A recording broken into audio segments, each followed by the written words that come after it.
So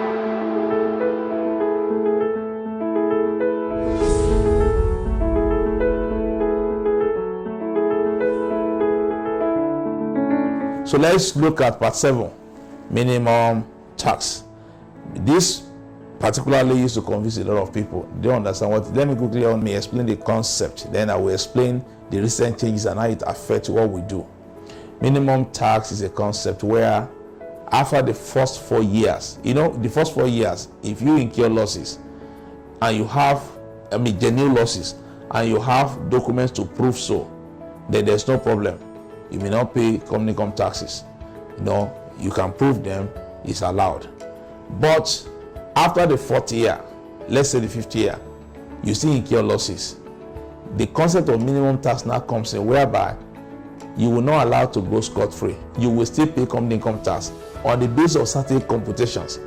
The layman understanding, how a layman will understand this, is simply that, even though you are not making profit, but you have to pay tax out of your capital, because the way we compute it really tells you, because a percentage on the net worth, a percentage of the gross profit, turnover, and all of that is huge.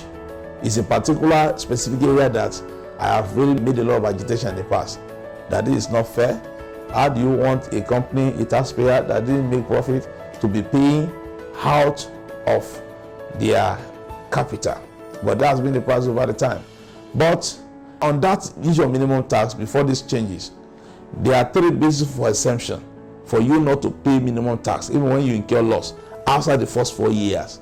There are 3. Number 1 is when you enter agricultural business, then you'll be exempted from minimum tax. Another one is when you have 25% of your equity as imported. That is, some foreigners, you have investors. You have 25% of your equity, from overseas. Then you, just to encourage, investors bringing money to Nigeria, so you'll be exempted.